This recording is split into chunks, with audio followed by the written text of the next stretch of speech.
The laugh started before the hammer fell. Maren Cole heard it from the back of the hall, a dry, sharp burst from a man near the cast-iron stove, the kind of sound a person makes when they are not quite trying to be heard but are not quite trying to be quiet either. Then another voice closer to the front. Then a third. It moved through the room in slow, soft waves the way a sickness moves through a flock when no one is watching closely enough. The auctioneer lifted a folded sheet of paper and squinted at the listing with the expression of a man who had already decided the next few minutes were beneath him. Lot 17, he called out. 160 acres of rock scrub and trouble. Folks around here call it Crane's Folly. Comes with a cave big enough for bats' ghosts or a fool with no better options. Who will open at $20? More laughter, easier now spreading to the edges of the room. Maren did not move at first. Colt stood pressed against her skirt, his warm side firm against her leg, his weight steady and deliberate in the way of a dog who understood the difference between a crowd that was merely loud and a crowd that meant something worse. His ears were forward and sharp.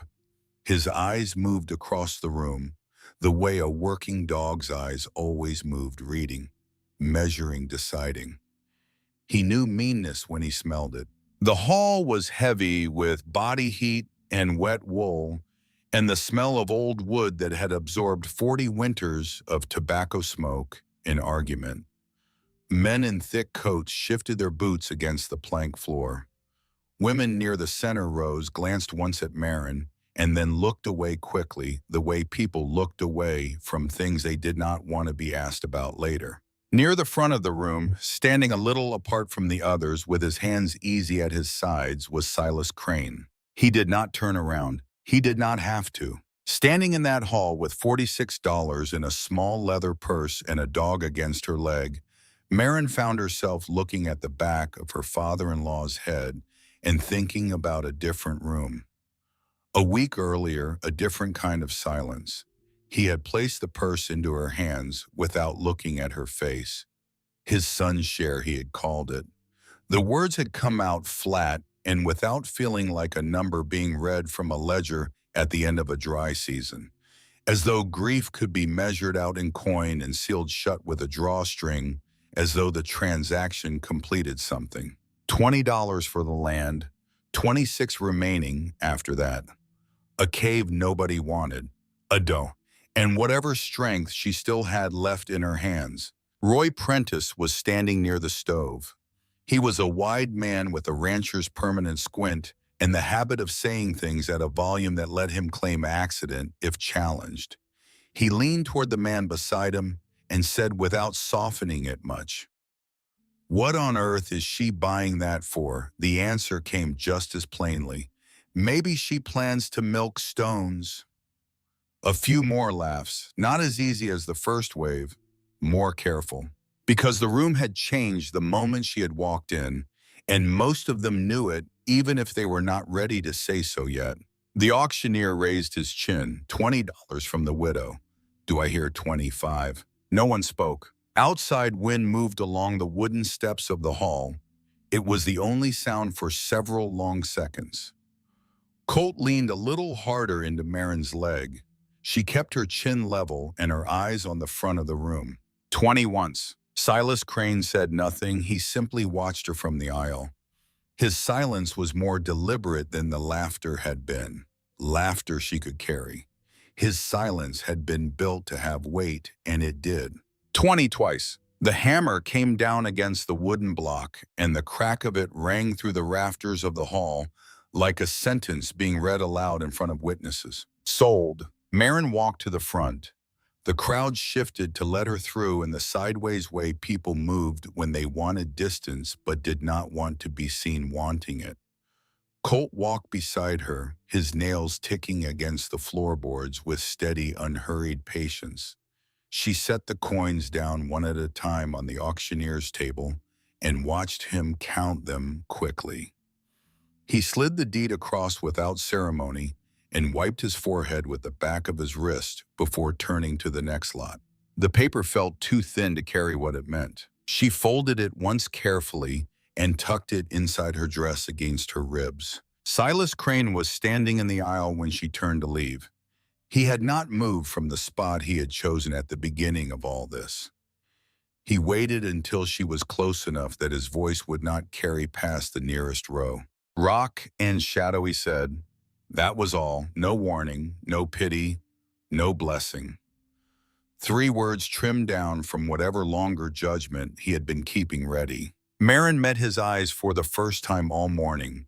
They were the color of Winter Creek water, pale and still and cold in a way that had taken long practice. "Then you need not miss it," she said. She walked out with Colt at her side and the deed pressed against her chest.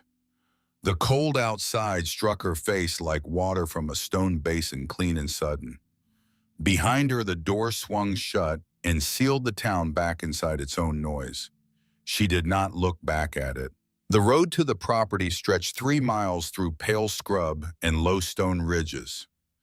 Maren walked it with a bedroll over one shoulder, a flour sack and strips of dried meat over the other, and an iron skillet roped to the top of the pack. It was not elegant. It was what she had. On the way out, where the road bent past the edge of town, she noticed the inn. 2 stories of weathered board, the only building with a lamp already burning in a ground floor window, though the afternoon was not yet dark. She did not know the woman who kept it. She had seen her a few times in Garrett's store, a widow of middle age with a direct way of looking at things that Maren had registered without thinking much about. The lamp in the window was the only warm color on the street. Maren looked at it for a moment as she walked past. Then she kept walking.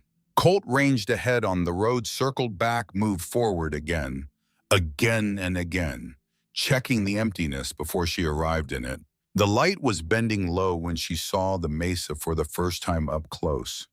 It rose from the land like a blunt knuckle, not tall but stubborn, the kind of geological feature that had outlasted everything around it simply by refusing to be otherwise. At its base was the cave.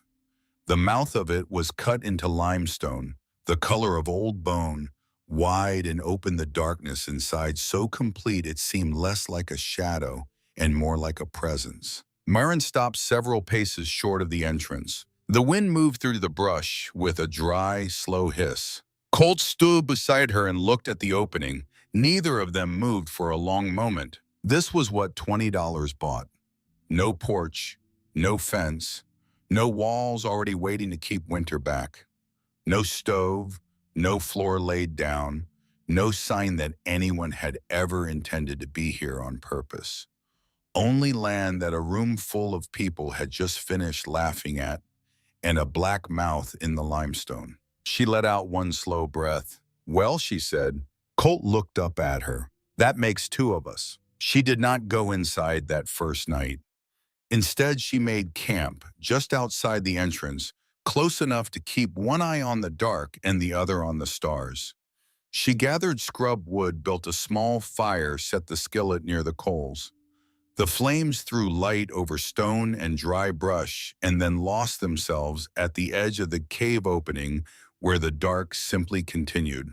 Colt lay close when she finally rolled out her bedding. Sometime in the deep middle of the night, he lifted his head and gave a low sound from far back in his chest. Not a bark, something quieter and more serious than that. Maren was awake before the sound fully formed, her hand already reaching for the knife she kept beside her bedroll. She held completely still and listened. Nothing. Wind in the brush.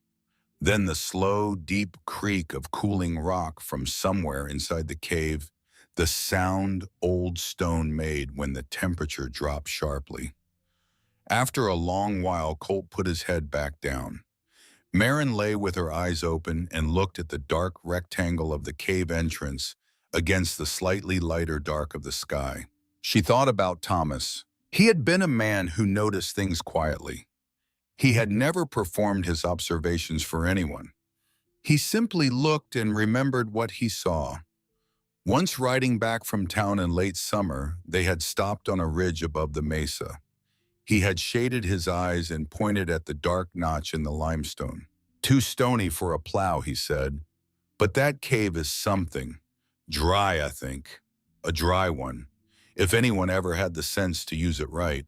She had looked at it from a distance and asked what man would bother. Thomas had smiled and not answered. She had not thought about it again until 3 days ago, when Silas Crane set a purse in her hands and told her she was no longer any concern of his. She slept. Not well, but she slept on her own land, and that was not nothing. At dawn, the sky went from iron gray to pale silver. Maren fed the last branch into the fire, rubbed the stiffness from her shoulders, and lifted the lantern she had packed. She told Colt to guard the door. He sat down at once, ears forward. She stepped into the cave. The cool air closed around her first, and then the stillness. Not the living stillness of a forest. Not the kind that meant birds and running water. This was something older, a waiting kind of quiet that had been present in this stone long before the Mesa existed in its current form and would be here long after. Her lantern struck the limestone walls and came back dull yellow, and what it showed her was larger than she had expected. The main chamber opened as she moved forward, wider and then wider still.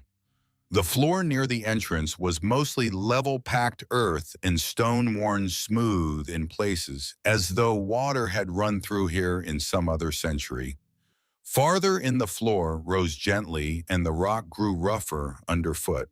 She kept walking.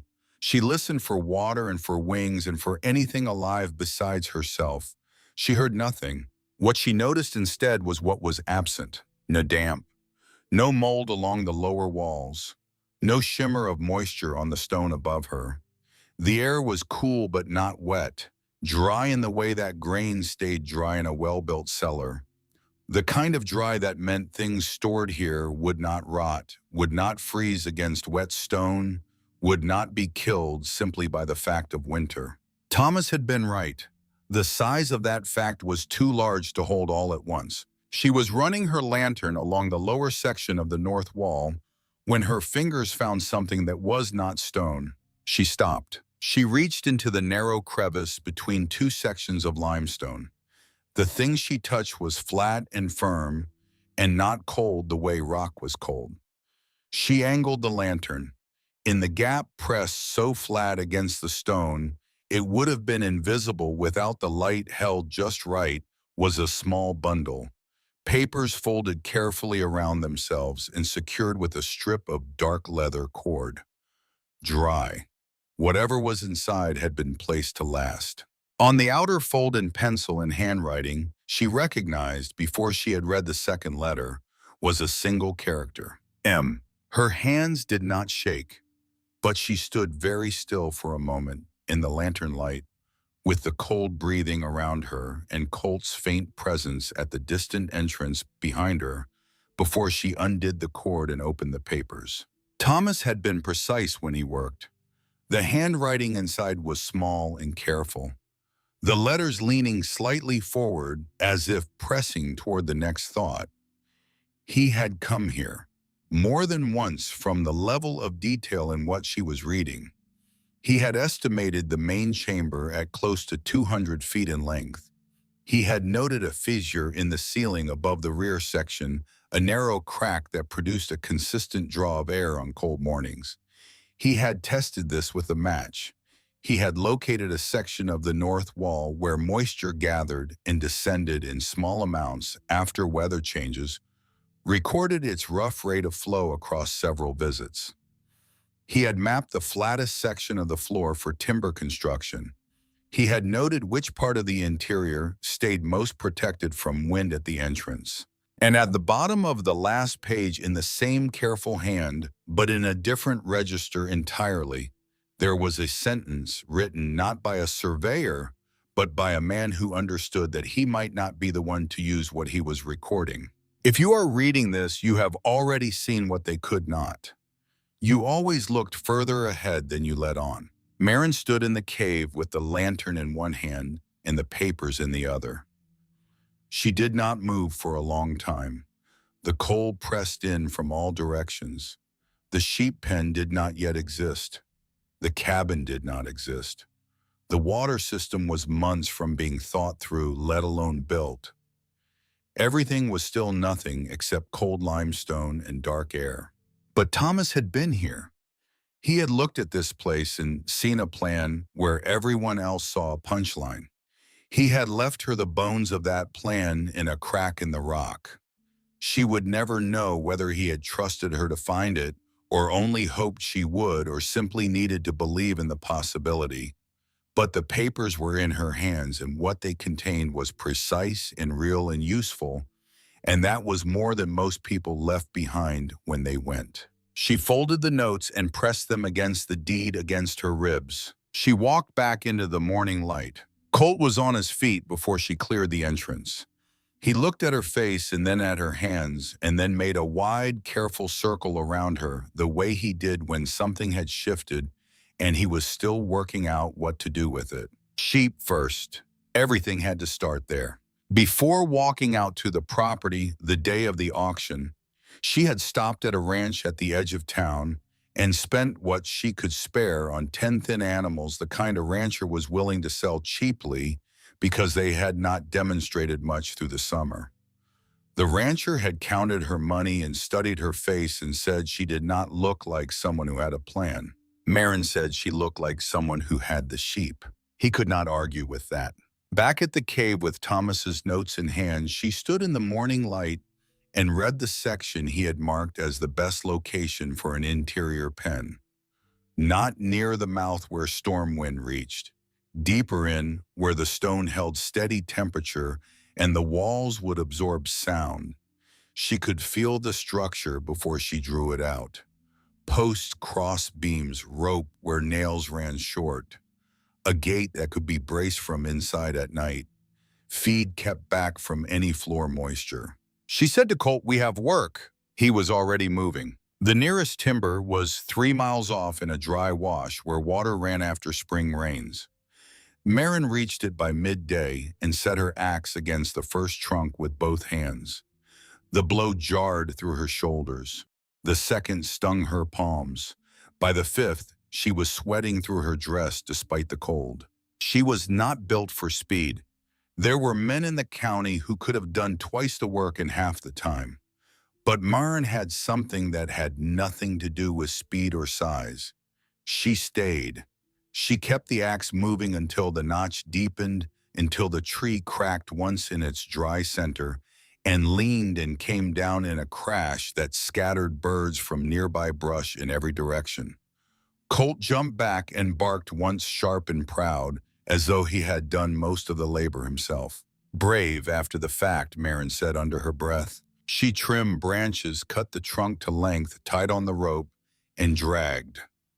One slow pull and one short rest at a time, over rock and through brush and up the long grade toward the mesa. By the time she reached the cave entrance, her hands were burning and her lower back felt split open with heat. She left the log at the entrance and walked back for another. She went back the next day and the day after. Time changed shape in those first days. It stopped being hours and started being tasks. Fall, drag, measure, dig, brace, lash. Her shovel bit only a short distance into the cave floor before striking the packed hardness Thomas had noted. She used a flat stone with a sharp edge to scrape deeper where she had to. She bored post holes with a hand drill until her wrist ached, saved every nail-used rope wherever she could instead. Colt stayed close. Sometimes he slept in a patch of lantern light while she worked into the evening. Sometimes he was on his feet growling at sounds she could not identify, and she gripped the hammer tighter until the cave went quiet again. On the fifth evening, the pen was finished. Not pretty, but square and sturdy and honest, and placed within a foot or two of the position Thomas had marked. She opened the small hurdle that had been holding the sheep outside and drove them inward with careful steps and low sounds. They hesitated at the dark. They bunched together, white backs trembling. Then one stepped forward and then the next, and in a few minutes all 10 had moved through the cave mouth and into the deeper chamber, and their small voices changed in their blunted and softened by stone. Maren latched the gate and stepped back. She sat on an overturned bucket, too tired to lower herself carefully. There was sawdust in her hair and dirt packed under every nail. Something in her chest came loose when she looked at that rough pen sitting inside the dark of the cave. For weeks after Thomas died, life had felt like watching doors close from the wrong side of the glass. This was the first door she had built herself, and it was holding. She cooked flatbread over a small fire near the entrance that night and tore pieces off for Colt. The sheep murmured deep inside. The dark no longer felt empty, it felt occupied, it felt claimed. She counted what remained by lantern light. $6. Not enough for mistakes, not enough for comfort, but perhaps enough to keep moving if she kept seeing what others had walked past. That thought followed her the next morning when she went back to the north wall with the lantern. Thomas's notes had described the damp seam with the precision he gave everything he thought mattered. The limestone in this section was faintly darker, the change subtle enough to miss at a glance, obvious once you knew. She crouched and traced the path the moisture wanted to take. One small drop formed slowly at a point 3 feet up the wall, clung and fell into the dust below. Alone, it meant almost nothing. Come winter, it might mean everything. Thomas had recorded the flow rate across several visits. Well below any threshold Wyoming recognized for a water rights dispute. The moisture was incidental, ambient. But it was real, and it was here, and with the right system, it could be caught. A barrel, some form of gutter made from split timber and bent tin. She was still working out the shape of it when she heard hooves at the entrance. Colt was on his feet and facing the cave mouth before the sound reached Maren fully. His growl was low and controlled, the kind he kept for people. Silas Crane dismounted just inside the entrance and stood letting his eyes adjust. He was in his heavy wool coat cut for a man who had never needed to consider the cost of staying warm. His gaze moved across the interior with the steady patience of someone accustomed to taking in what belonged to him. The sheep pen, the stacked timber, the tools laid out in order along one wall. His face did not change in any way she could name. He said he had been passing through. Said he had wanted to see whether hardship had yet introduced her to common sense. He said the deed was in order, he would not dispute that, but that there was a clause in the original federal land record that had never been fully resolved. A question regarding subsurface water sources within a certain distance of the cave entrance. His attorney had reviewed the original filing and believed the matter warranted discussion before winter arrived. Maren listened to all of it without interrupting. Then she said, "You want to talk about water, or you want to talk about something else?" He did not answer that. She said, "The deed is in my hands. I will read every word before I speak to any attorney." Silas Crane looked at her for a moment with the expression of a man who was not used to being on the receiving end of a refusal. Then his eyes moved past her to the sheep in their pen, to the stacked wood, to the evidence of work already done that he had clearly not expected to find. "When winter closes its hand around this place," he said, "you will understand what a bad bargain looks like." He gathered his reins and walked his horse back out to the scrub without looking at her again. Maren stood in the cave entrance and watched him go. When he had disappeared into the pale distance, she went back to the lanterns and picked up Thomas's notes. She turned to the page where Thomas had recorded the water seam and its measured rate of flow. He had traced the original federal survey and noted the threshold the state recognized for a legitimate water rights claim. The seam's output was far below that threshold, not close to the line, far below it. Thomas had understood what Silas Crane apparently expected her not to know. The clause in the deed had no legal force. What it had was the appearance of force, and for most people in her position, the appearance would have been sufficient. Maren set the notes on a flat stone and looked at the damp section of the north wall for a long time. Then she looked at the barrel she would need to catch what that wall offered. She looked at the $6 in her purse. She looked at the 3 miles of road between the cave and Edgar Garrett's store. Then she looked at Colt, who was watching her from across the cave with his head slightly tilted and his ears forward and his whole body in the ready posture he used when he was waiting for her to tell him what came next. "We have more work," she said. He was already on his feet. That evening, she cooked beans in the skillet and sat with Thomas's notes in her lap. She did not read them again. She sat with the papers for a long time in the way a person sits with something they are not ready to put down. The handwriting was enough on its own, the way the letters leaned forward as though the sentences were trying to get somewhere. She folded them back into their leather wrap and set them in the dry crevice she had cleared above the ground out of morning light.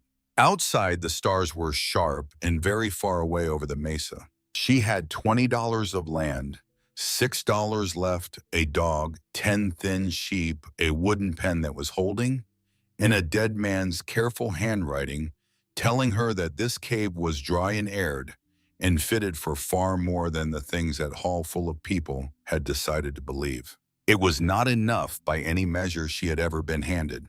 But she had also said one word in a crowded hall full of laughter, and the room had gone still, and the hammer had come down and the deed was folded against her ribs. She did not measure by what she had been handed. She slept. And in the morning she would walk to Garrett's store and spend what she had left on a barrel and some tin, and she would drag it back alone, and she would make the cave give up its water because Thomas had written that the seam was there, and Thomas had never once pointed at something that was not.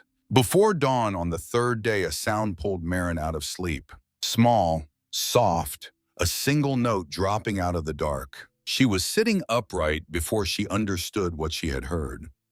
Colt lifted his head from the floor beside her and watched her rise. She grabbed the lantern and moved through the cave at a pace that was almost running, the light swinging hard in her fists, throwing wild shadows against the limestone walls. At the north wall, the gutter she had built from split timber and bent tin hung exactly where she had fixed it, sealed at its joints with packed clay, angled by a degree she had measured 4 times before she trusted it. At the bottom of the angle above the barrel, one clear drop let go from the end of the wood and fell. Plink, then another, then a third. Maren set the lantern on the ground and stood with both hands gripped around the rim of the barrel and looked at the small, dark pool forming at the bottom of it. The drops came slowly enough to be maddening, slowly enough to make a fool out of anyone who expected the earth to hurry on their behalf. But they came. They were real. They had not been real the first day or the second, and now they were. She laughed once short and low and then pressed her hand over her mouth for reasons she could not entirely explain, as though the cave might take offense at joy announced too loudly. Colt pushed his nose against her wrist. "It works," she whispered. The dog thumped his tail against the dirt floor. She stood there longer than was practical. What had changed was not the amount of water.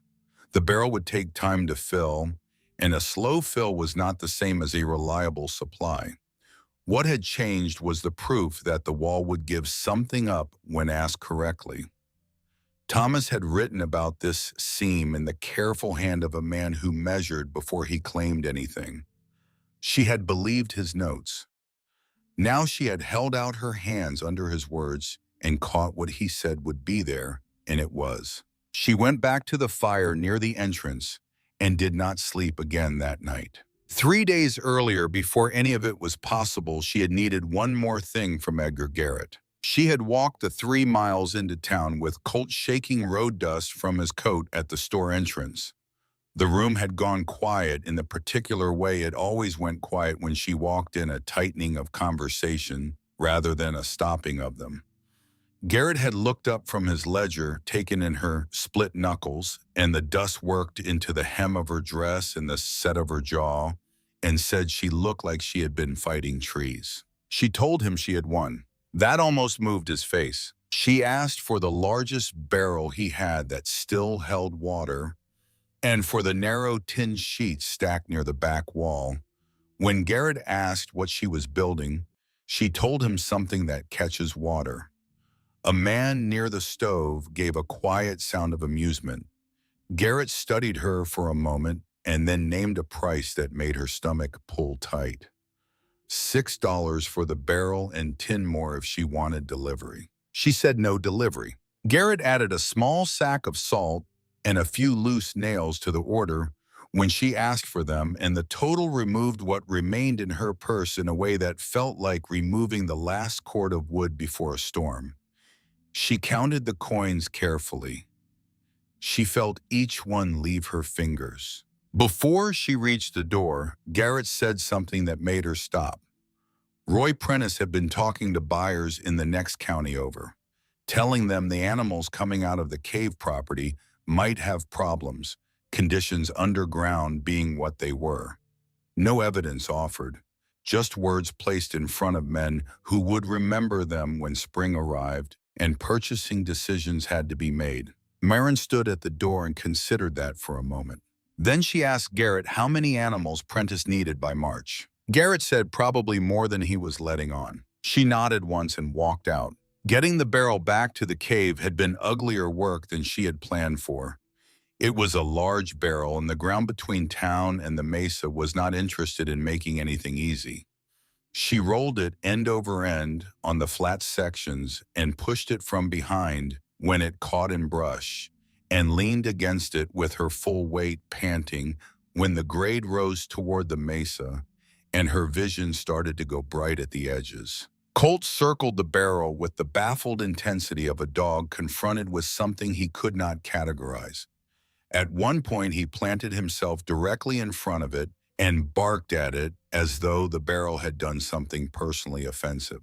"Then you pull it," Maren told him. He wagged once and moved on. She reached the cave as the light went gold and low, and her arms felt made of something less reliable than muscle. She left the barrel near the back wall and sat on the ground for a full minute without moving, listening to the sheep in their pen and the cave breathing cool around her. This was the moment when bad plans collapsed, not in front of anyone. Here alone when the money had already been spent and the work was still ahead. She knew that. She sat with it for 60 seconds exactly. Then she got up and started on the gutters. The tin had to be bent by hand and over her knee into narrow channels. The timber lengths had to be split and hollowed with axe and knife until they could carry water without losing it. She hammered into limestone cracks where the rock would hold and wedged wood where it would not. More than once, the whole structure tilted or pulled free, and she climbed up and started the section again. On the second afternoon, a piece of tin opened a cut along the side of her thumb that bled down to her wrist before she wrapped it in cloth. She kept working. The first day after the system was complete, nothing came.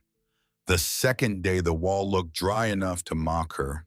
She fed the sheep and checked the lashings and refused to stand at the barrel and stare at it, though she wanted to. And then on the third morning, the plink. After that, she started building the room. The main chamber swallowed heat the way deep water swallowed a stone. She had known since the first cold night that a fire near the entrance was not a solution for winter, only a gesture toward one. She needed walls inside the walls, a smaller space, something that could hold warmth, the way a closed fist held a match flame against wind. Thomas's notes named the best location. She trusted them and did not second-guess the choice. The spot was deeper in, close to the water barrel where the floor ran level, and a long section of the east wall stood straight and firm behind where the back wall of the room would sit. She scratched out the dimensions with a pointed stone, 10 feet by 12, small enough to heat, large enough to breathe.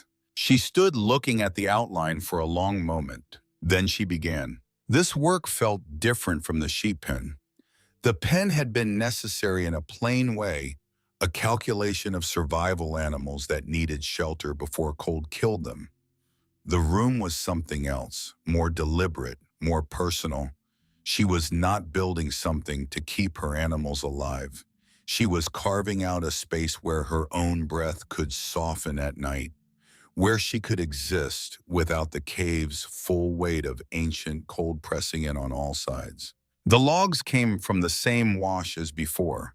She knew the slope, now knew where her boots slipped and where they held, knew which timber ran straight enough to trust in a wall and which would twist when dry and let in drafts. The rhythm of the work had changed because she had changed. Her hands no longer raised new blisters on the axe handle. They were too rough for that. When she paused, she talked to Colt the way she talked to him when she needed to think through something without addressing it directly. "We need the door to close tight," she said. He watched from a patch of dim light. "We need more moss, more than I have." His ears moved slightly.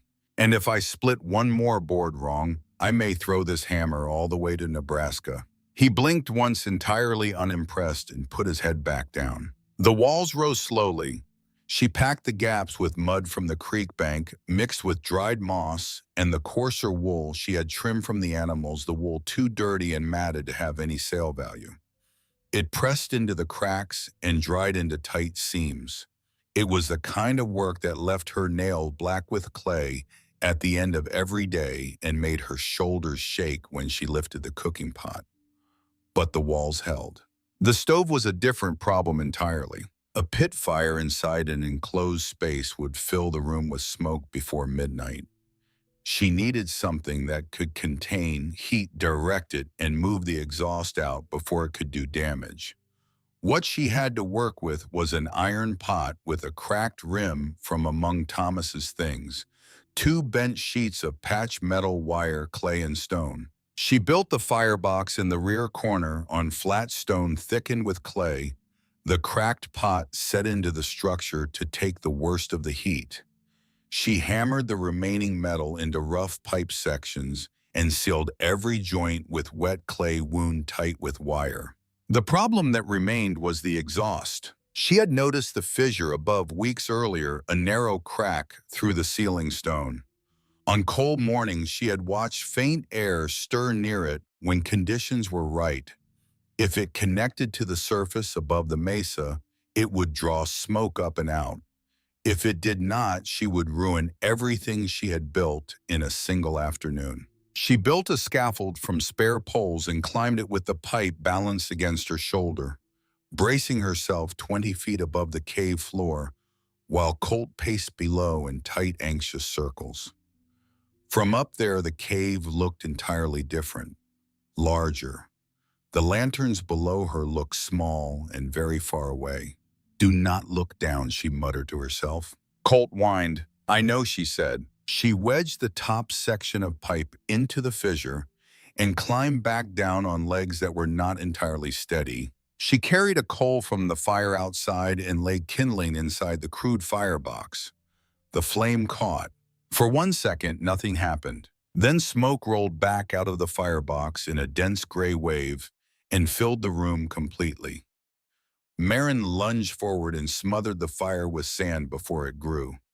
The smoke had nowhere to go, and it went everywhere, instead pouring out through the doorway hanging in the main cave chamber in a flat layer. Her eyes ran. She bent forward with her hands on her knees and coughed until her ribs hurt. The smell of failure was specific and thorough. Colt barked from outside the doorway. Maren straightened up when the worst of it passed and sat down on the floor of the ruined room and looked at the blackened hearth. It would have been easy to stop there, easy to decide a cave could be borrowed as shelter but not truly made into a home. She sat with that possibility for a long moment, giving it the consideration it was owed. Then she looked up at the fissure. The pipe was too short. Heat had nowhere to rise into, and the draw could not establish itself. The problem was not the design. The problem was the length. The next morning, she went back up the scaffold with a second section of pipe she had fashioned from more hammered tin, sealed the new joint more carefully than the first, and pushed the full length up into the crack until the top end vanished into the stone above her. She could not see where it went. She had to trust that it went somewhere. She lit the fire again. The smoke moved toward the firebox opening and hovered there for a moment undecided. Then it pulled upward. Thin and steady, it disappeared into the stone above. Heat began to collect in the small room, first at shin level, then higher, then enough that the cold edge in the air lost what had made it dangerous. Maren stood very still and let it happen around her. Colt walked through the doorway, circled once and lay down near the entrance, with a sigh that came from somewhere deep in his chest and sounded like the end of a long argument. That night, she slept in the room for the first time on a narrow cot with a blanket pulled to her chin and the glow of coals showing red through the firebox opening. Outside the small room, the larger cave remained cold and ancient. Inside the walls she had raised herself, winter had finally been pushed back by something more durable than intention. The attack came 2 nights later. Colt's bark struck the cabin wall like something thrown sharp and savage in a register she had never heard from him before. Not the low, uncertain growl he used for strangers on the road. Not the short, careful warning he gave when something was moving in the brush outside. This was different, and the difference woke her completely before she had finished processing what she had heard. She came off the cot already moving. She grabbed the lantern and pushed through the door into the main chamber and ran barefoot across the cold floor toward the pen. The sheep were in full panic, driving themselves against the far side of the enclosure, with their eyes showing white and their bodies packed so tight against the back wall they were climbing each other. The gate held. The cross beams held. Everything she had built was doing what she had built it to do, and it was not enough because the thing at the cave entrance had not come in yet. At the mouth of the cave, just outside the reach of the moonlight, 2 eyes reflected back at her. Low to the ground, still, patient in the particular way of an animal that had done this before and knew how it ended. A mountain lion. Her rifle was leaning against the cabin wall inside. She did not go for it. The cave changed sound in ways she had learned over weeks and still did not fully understand. A shot in the dark in this space would not behave the way a shot in open air behaved.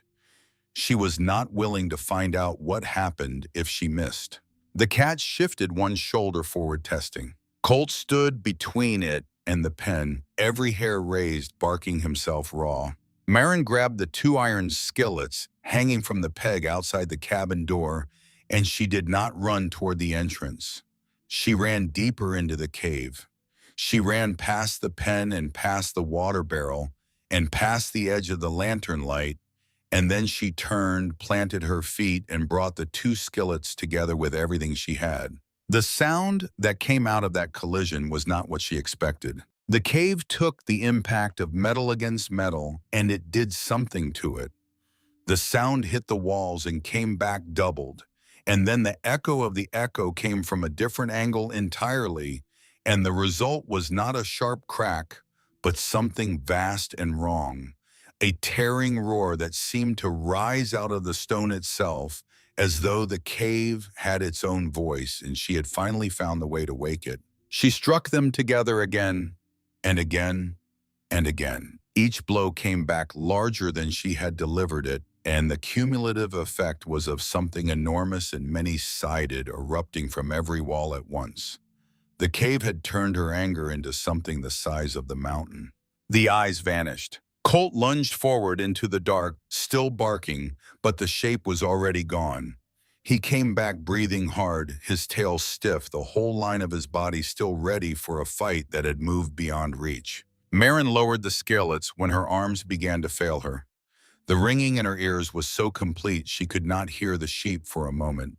When sound returned fully, the flock was alive, terrified, pressed together and shaking, but alive and inside the pen with the gate still latched. She dropped to one knee and took hold of the fur at Colt's neck with both hands. "Good dog," she said. Her voice was not steady. Good. Good dog. He licked once at her wrist and turned back toward the entrance. Still watching, still on duty. She did not sleep much that night. She sat with the rifle across her knees and listened to the cave settle around her, and she thought about how much the attack had confirmed something she had already known in partial form. The cave could protect, but only if she kept learning how it wanted to be used. She had used its acoustics tonight without planning to. She would not forget that she had. 2 mornings later, she heard hooves at the entrance, and a different kind of dread moved through her arm because Colt gave one bark low and deliberate, and she knew before she stepped out that it was not a neighbor. The man on the horse was wide across the chest with a tin badge on his coat, and the patient, unhurried manners of someone who understood that his authority came from the badge and not from anything he had personally earned. Deputy Walt Briggs. She had seen him in town twice and knew by the way he moved through a room that he worked for whoever paid him most reliably. He dismounted and stood in the cave entrance without removing his hat. He unfolded a piece of paper and held it out with 2 fingers. County Tax Office, he said. Outstanding back taxes on Lot 17. $47 assessed against the property predating the auction. Maren took the paper. She read it. The date printed at the top was 3 weeks before the public auction had taken place. She read that date twice to be certain she had it right. She said, "Do you have the deed of sale from the auction?" Briggs said that was not what he was here about. She said, "I am asking whether you have the original deed documentation showing what obligations were disclosed at point of sale." He said he did not need it. She said, "Then I do." She went into the cabin and came back with the deed and with Thomas's notes. Thomas had traced the county land records before he died with the thoroughness he brought to everything he thought might matter. She opened to the relevant page and held it where Briggs could see the entry, the clear notation that no outstanding liens or tax obligations had been recorded against Lot 17 prior to the auction date. The deed itself had been issued clean. She said this assessment does not exist in the county system. There is no filing number on this paper. I will be at the county clerk's office on Monday, and Edgar Garrett will come with me as a witness. Briggs looked at the papers. Then he looked at her. His voice went flatter and quieter in a way that meant he had stopped speaking officially. There are people who would prefer you to reconsider your position out here, he said. I know who they are, Maren said. Monday, Mr. Briggs. He stood in the cave entrance for a moment longer than he needed to. Then he got back on his horse and rode down the slope without looking at her again. She went to Garrett's store the following day and laid out what had happened. Garrett listened the way he listened to everything without interrupting and without changing his expression, and when she was finished, he was quiet for a moment. Then he said that Briggs did not have enough imagination to invent a scheme like that on his own. Maren said she knew. Garrett said he would come Monday. At the county clerk's office on Monday, the filing number on Briggs's paper matched nothing in the official record. The clerk, a small, precise man with ink on his fingers, checked twice at Garrett's request and confirmed that no back tax assessment had ever been recorded against Lot 17 in the county ledger. The paper Briggs had delivered was real paper with a real stamp, but the underlying record it claimed to represent did not exist. No one said Silas Crane's name aloud. There was no need. By the end of that week, the story had moved through town without Maren carrying it anywhere. Garrett answered when people asked him. That was sufficient. 3 days after the county clerk, Silas Crane came to the cave himself. Colt gave one bark low and controlled, and Maren stepped out of the cabin to find her father-in-law dismounting at the cave entrance. He was wearing the heavy wool coat she had only ever seen on men who had never needed to calculate whether they could afford to be warm. He walked a few paces inside and stopped and looked at what she had built.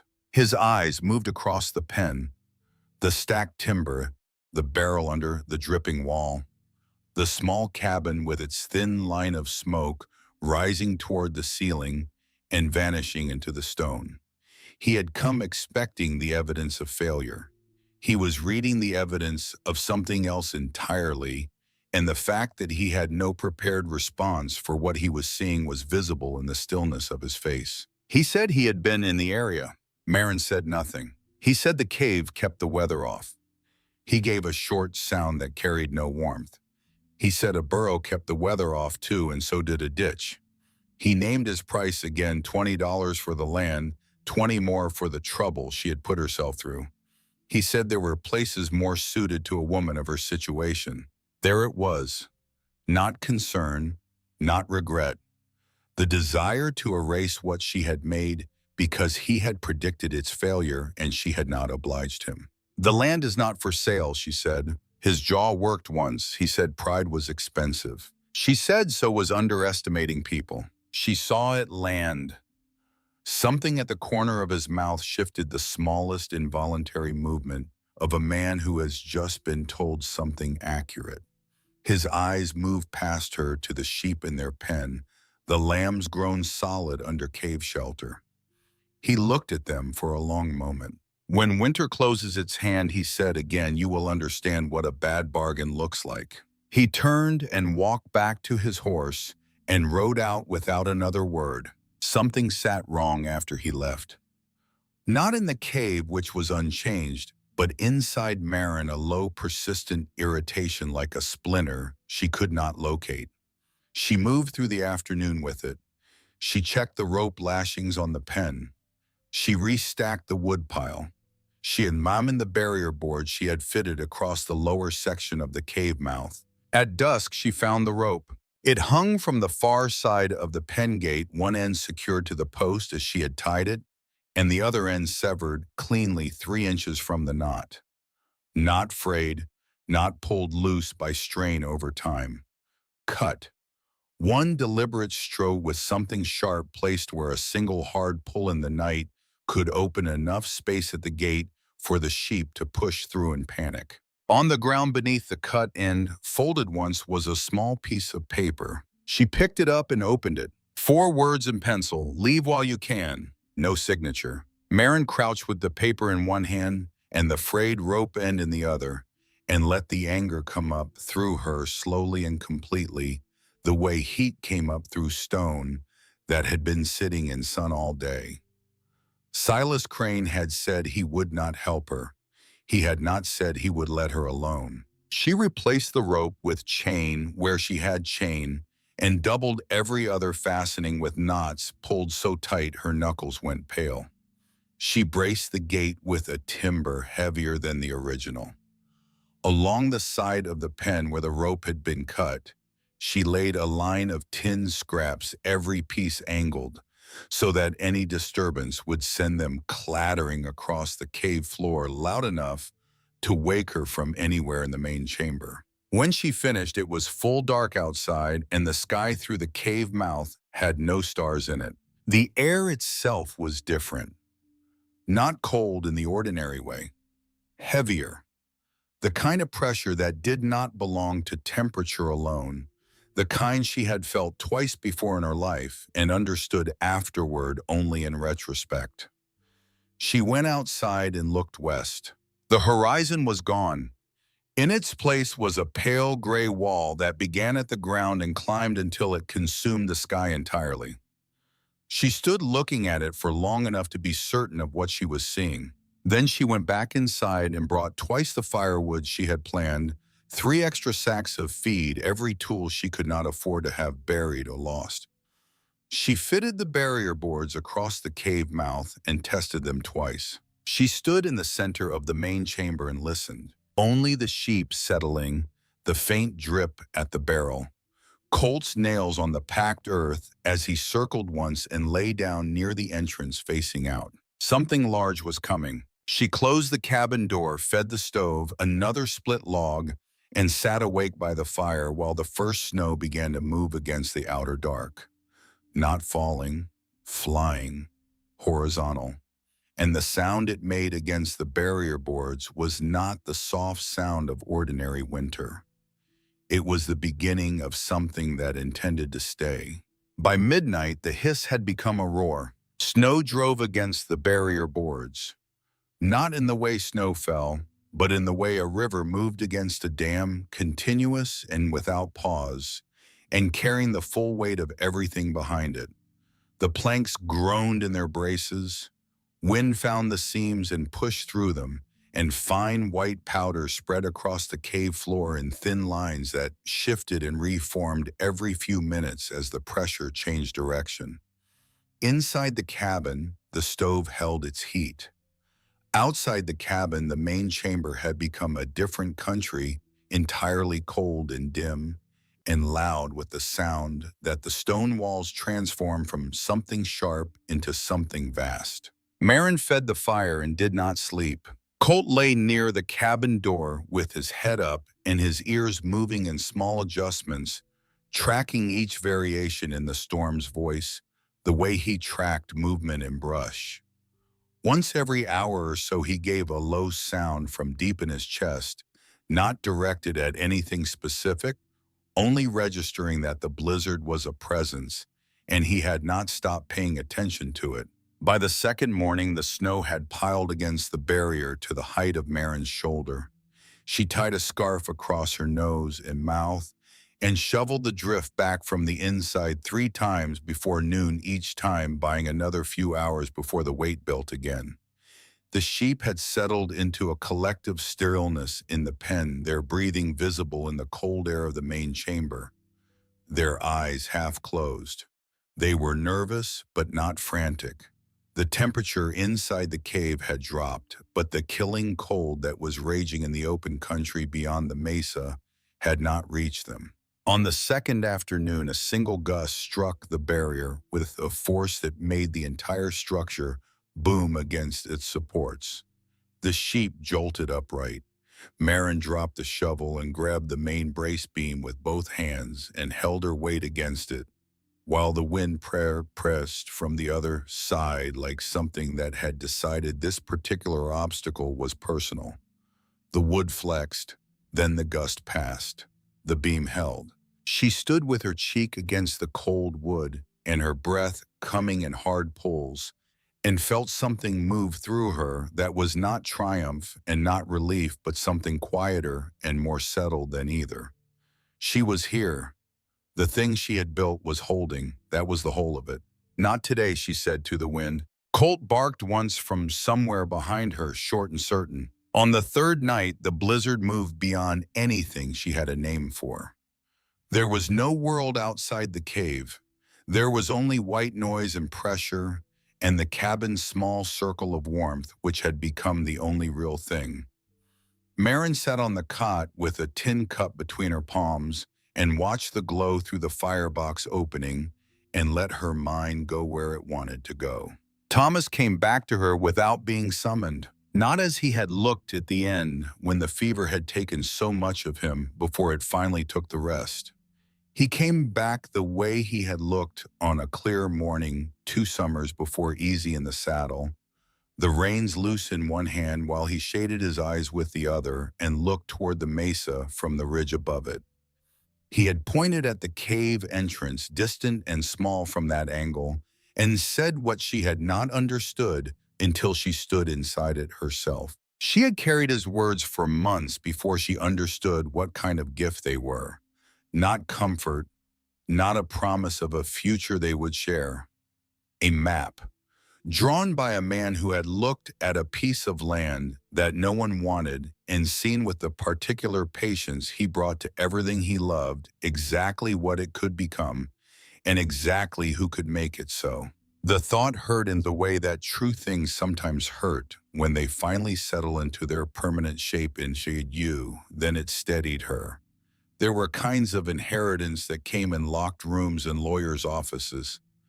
Thomas had left his in a crack in a limestone wall, in careful pencil, addressed to a single initial, trusting that she would find it or hoping she would, or simply needing to believe in the possibility that she might. She set down the cup and picked up his notes from the flat stone where she kept them. She did not read them. She had read them many times. She only held them in the dark while the storm moved over the mesa and let the fact of his handwriting be enough. Colt lifted his head from the floor beside her. His ears went forward in a specific way, sharp and tracking the posture he used for people rather than weather or animals. He was on his feet before Maren fully registered the difference. His bark when it came was not the savage flat alarm he had used for the mountain lion. It was the sound he made for a human being who was unfamiliar and close. Maren was up and out of the cabin in the same motion lantern in hand. At the edge of the cave entrance, just inside the barrier, a shape was on the ground. Dark coat crusted white, one arm extended toward the interior as though reaching for something, not moving. Maren crossed the main chamber at a run and crouched beside the figure and turned her over by the shoulder. Nora Hatch's face was the color of candle wax. Her lips had gone gray. Her coat was soaked through where the snow had melted against her body heat and then refrozen as the heat left her, and her hands inside the wet gloves were the dangerous pale of skin that had been cold too long. Her eyes opened when Maren turned her, unfocused at first, then finding Maren's face. She had walked a mile, perhaps more, through the full force of the blizzard in the dark, and she had lost the trail somewhere in the drifts, and Colt had heard her through the gap in the barrier boards before Maren could have. And that was the difference between finding her now and finding something else in the morning.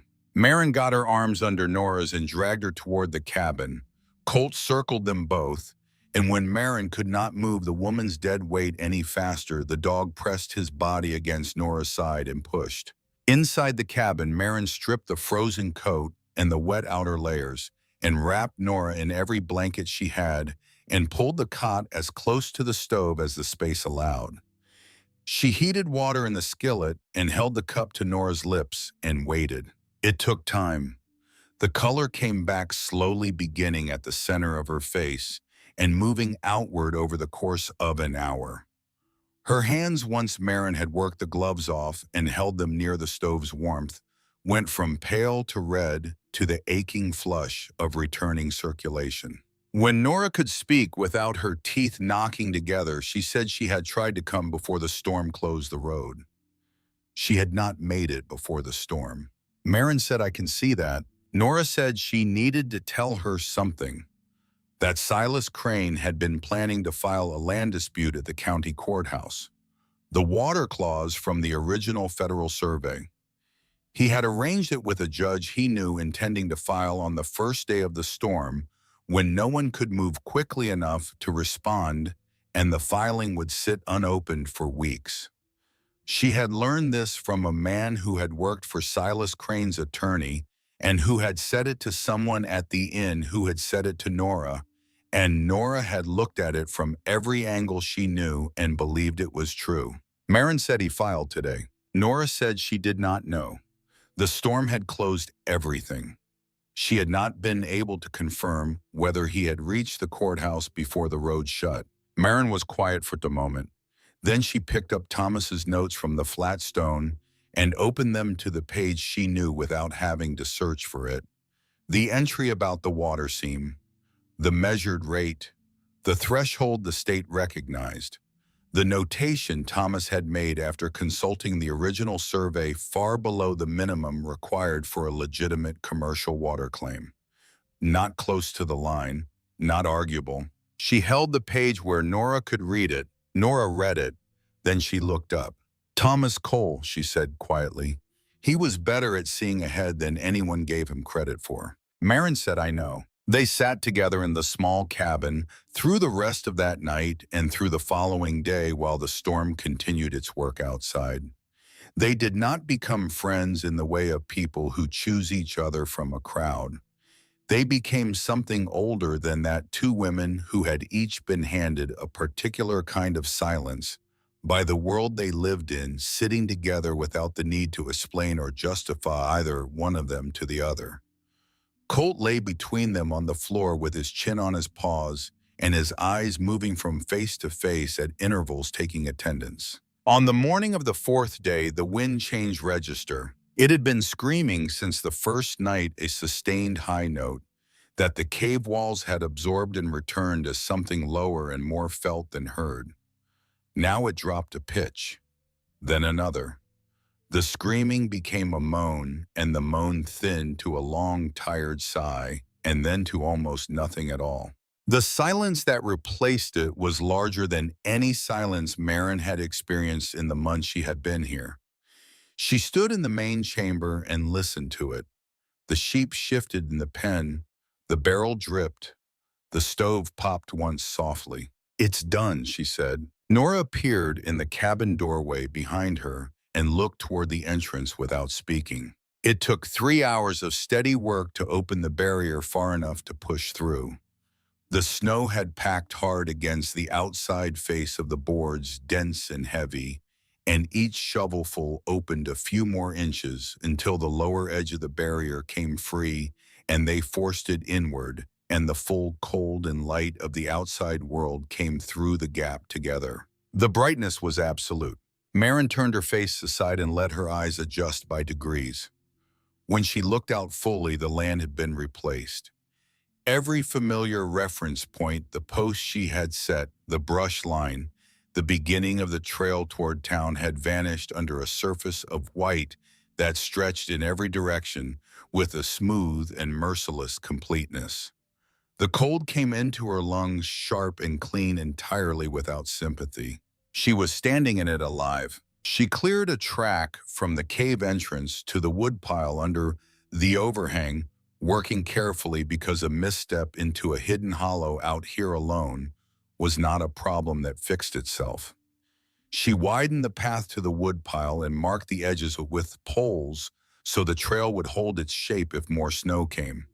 She cut a small sheltered passage to the patch near the entrance where the sheep could reach air on the calmer hours that followed. Nora remained inside for most of that first day, recovering the full use of her hands. In the evening, she helped Maren check the pen lashings and carry extra feed from the back of the cave. Neither of them talked about what happened next until they had to. When the path to town was firm enough for a horse to use safely, Maren helped Nora saddle up and walk with her to the edge of the mesa. They stood in the cold for a moment. Nora said the filing, if Crane had managed it, would show up in the county record when the office reopened. She said Maren should check as soon as the roads allowed, and that Garrett would go with her. Maren said she knew. Nora looked at the cave entrance behind her, at the thin thread of smoke rising from the invisible fissure in the rock above it, at the cleared path, and the marked poles and the evidence of every decision that had been made correctly here, under conditions that discouraged correct decisions. She said Thomas knew what he was leaving you. Maren said he trusted I would find it. Nora rode down the slope. Maren watched until the horse and rider became a small, dark shape in the white distance, and then she went back inside. A week passed in hard stillness. The snow settled and crusted. The cold remained, but the violence had left it. The sheep ate and moved and filled the pen with the particular murmuring that Maren had come to understand meant they were neither hungry nor alarmed, simply present in the way that animals were present when their conditions were met. She was clearing snow from the entrance path on the 7th morning after the storm when she saw the rider. He came from the east, picking his horse through the drifts with a careful, tentative gait that told her before she could see his face that this was a man who had been humbled by the landscape recently and knew it. Colt went rigid beside her, every line of him alert, and then very deliberately sat down. He did not bark. He only watched. When the horse reached the cave entrance, Silas Crane looked older than he had before the storm. Not in years. In the way of a man who has been shown something about the limits of his own arrangements and has not yet decided what to do with that knowledge. His coat was stained. The usual composure that he wore the way other men wore hats was present but diminished, thinner over the underlying structure. His eyes went first to the sheep in their pen, all of them standing and accounted for, then to the cleared path. the woodpile under its overhang, the smoke from the hidden fissure above, the barrier boards refitted in their places, the order of the thing. Finally to Maren. She stood in her work coat with chapped hands and the shovel upright in one fist, and she looked at him the way the cave looked at weather, which was without urgency and without retreat. "You are alive," he said. "I am," she said. His gaze moved back to the flock, and something in his jaw tightened in a way she had not seen on him before. He looked out across the white country behind him at the land that stretched away from the mesa in every direction, with no shelter visible anywhere on it. And when he spoke again, his voice had lost the quality of management it usually carried. "We lost near half," he said. Maren said nothing. The north barn roof gave way on the second night. The drifts took the lower lot. We dug until our hands bled and we still could not reach them in time. The words sat in the cold air between them. This was the man who had stood in a warm hall full of laughing people and handed her a purse without looking at her face and called that the end of an obligation. Now he stood before the shelter she had made from what he had called rock and shadow and told her that everything his money had built to protect his animals had failed them. "You were fortunate," he said. The words came out thinner than he had probably intended. Maren said the cave kept what mattered out of the open. He looked into the chamber behind her, at the sheep pen, at the stacked wood, at the barrel beneath the dripping wall. "I will buy it," he said. "The land, the flock, the improvements. Name your price." She had expected something like this. She was not surprised by it. What surprised her slightly was the absence of any real expectation on his part that she would agree. He was making the offer because making offers was the only reflex he had for situations where money had not already settled things. He knew before she answered what the answer was going to be. "It is not for sale," she said. His jaw set. "Everyone sells." "No," she said. "Everyone doesn't." The wind moved lightly across the crusted snow surface. Somewhere inside the cave, a lamb made a soft sound. Silas Crane looked at Maren for a long moment, and she watched the things inside him do what they did. The pride and the loss and the anger that had no productive direction to run in and beneath all of them, present for the first time in any interaction she had ever had with this man, something that was not any of those things. He was looking at her ability, at her right to be standing where she stood, not at her grief or her situation or her gender or her need, at what she had done which was real and visible and could not be adjusted by anyone's opinion of it. He looked away. It was a small movement, a shifting of his eyes from her face toward the open white distance to his left. It lasted 2 seconds at most. But it was his eyes that moved first, and that was the whole conversation in miniature. The entire argument of the past months settled without a single dramatic word.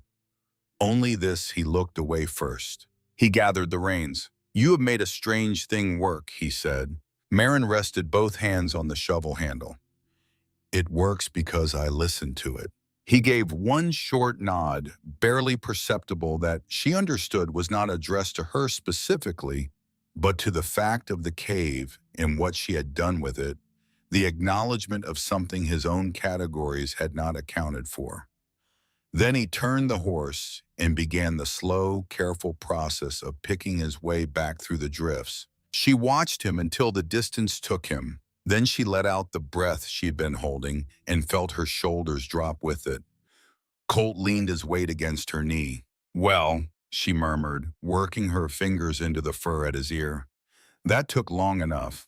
His tail moved once against the packed snow. She went back inside and found Thomas's notes on the flat stone where she kept them and carried them to the cabin and sat with them in her lap beside the stove.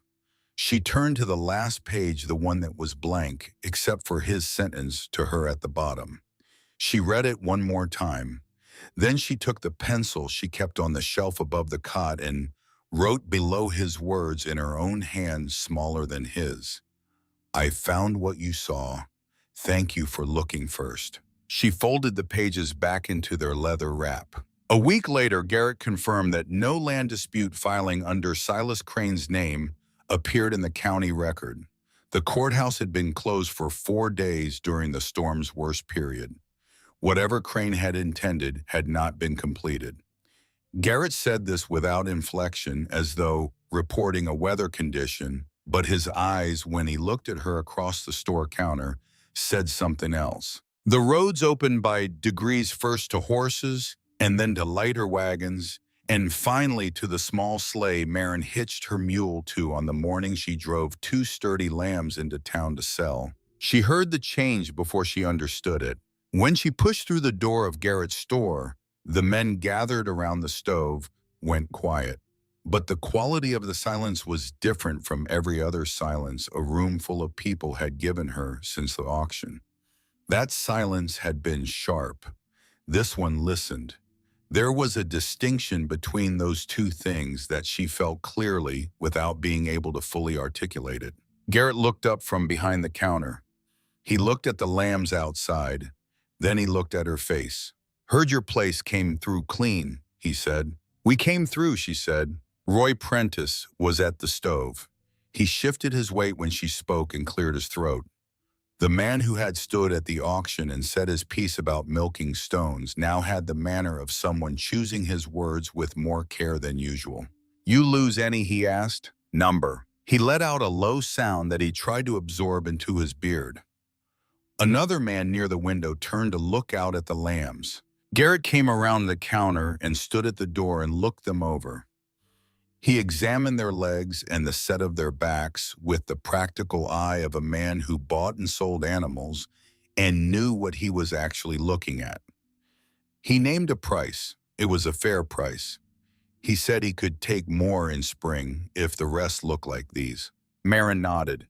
The room was quiet in the way of people watching something they did not expect to be watching. Roy Prentice stepped away from the stove. He moved to the center of the room and stood there, and the way he stood made it clear that what he was about to say was not casual and was not private and was fully intended for every person in the building to hear and remember. He looked out the window at the lambs for a long moment. Then he looked at Maren. "I want to put in an order," he said. 6 animals for March. I will pay 2 cents over market weight." The room was completely still. This was the man who had laughed loudest at the auction, who had spread doubt about her animals through buyers in the next county, who had been counting on her failure since October. And he was standing in the middle of Edgar Garrett's store in front of witnesses and placing money behind a different conclusion. Another man at the far end of the counter said, "I would like to hear about spring prices as well." Then a third voice from the corner near the door. Maren stood at the center of all of it and understood that this was the moment the auction had been moving toward for months. Not the hammer coming down on the deed, not the night with the skillets, not the standoff in the snow with Silas Crane. This, Roy Prentice putting 2 cents over market behind what she had built in a room full of people who had all decided something else about her the previous October. The world changing its position, not gracefully, not with apology, but changing it. She looked at Prentice. "Better than pride does," she said. A few people laughed. Not the way a room full of people had laughed at the auction. A different kind of sound, entirely the kind that acknowledged a point had been made and accepted it. Prentice himself gave a short grin and tipped his head the way a man did when he recognized that he had been measured accurately. Garrett counted money into her hand. Real money earned in the plain sense of the word, no grief attached to it, no one's pity wrapped around it. He added her supplies to the counter one by one as she asked for them. When she paused over a mattress, tick rolled at the end of the shelf, he said, "Take it. You've earned softer sleep than boards." No one in the room offered a different opinion. She walked back to the cave that afternoon with the sled heavier than it had been in the morning, and her coat pocket holding more coin than she had started with in October. The mule pulled steadily. Colt ranged out to the sides of the trail and back again, happy in the particular way he was happy when they were moving together through open country with no particular urgency. The snow was going gray at the edges of the road, softening from the inside. She had not won by becoming someone the town recognized.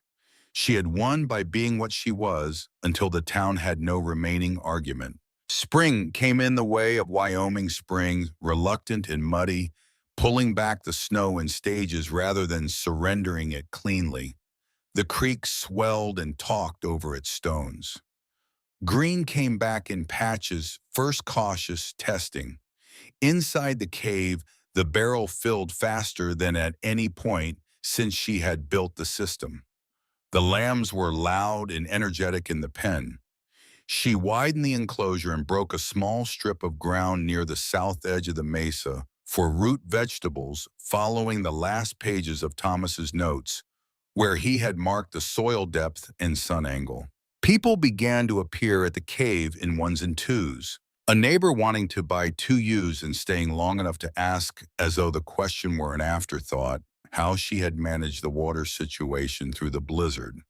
A ranch hand passing through who asked how deep the cave ran in the careful voice of someone pretending they had not been thinking about this for a while.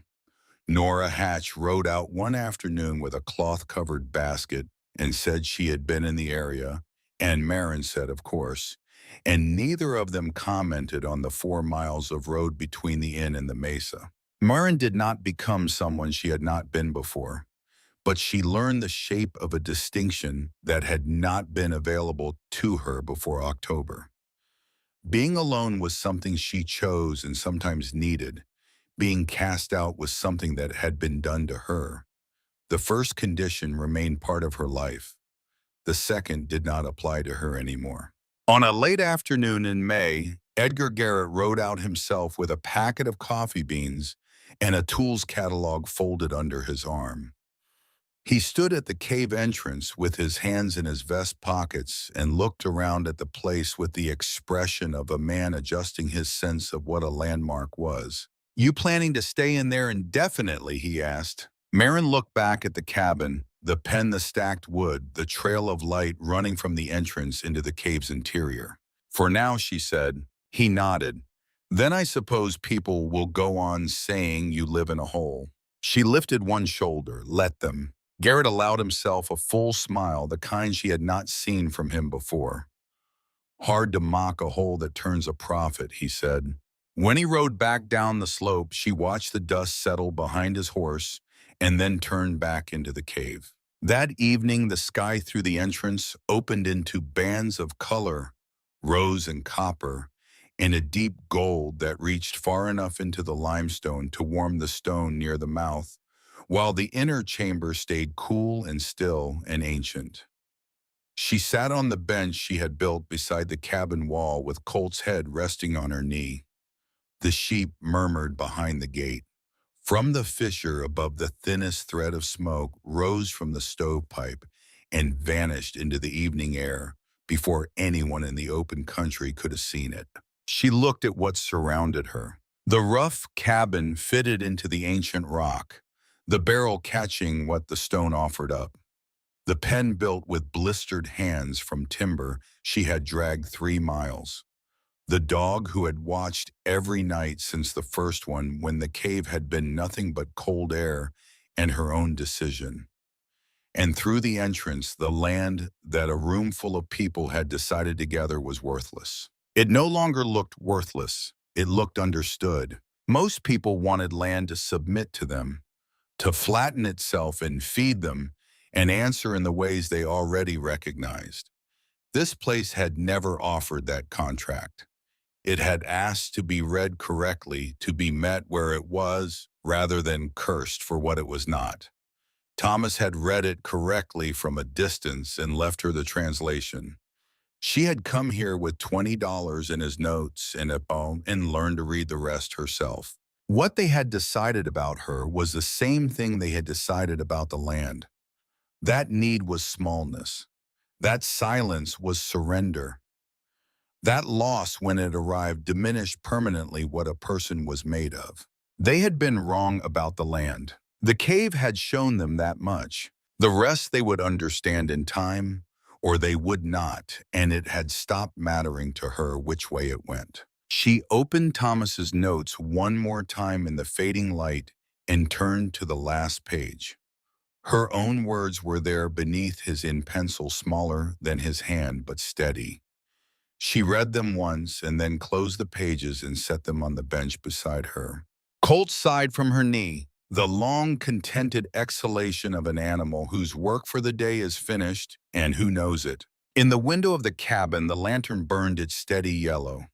Not the kind of light anyone standing in town that October would have envied or noticed, but a light that was constant and belonged entirely to no one else. The entrance of the kiwi framed the last color going out of the Wyoming sky, a view that cost $20, and a room full of laughter and 4 months of everything she had. She did not need to answer any of them again. The land had been speaking since before the hammer fell. She had simply stayed long enough to hear what it was saying and built something inside it that would still be standing long after the people who had laughed had forgotten that they laughed. That was enough. That was more than enough. Colt's tail moved once against the packed earth, slow and certain. She stayed where she was and watched the last light leave the sky.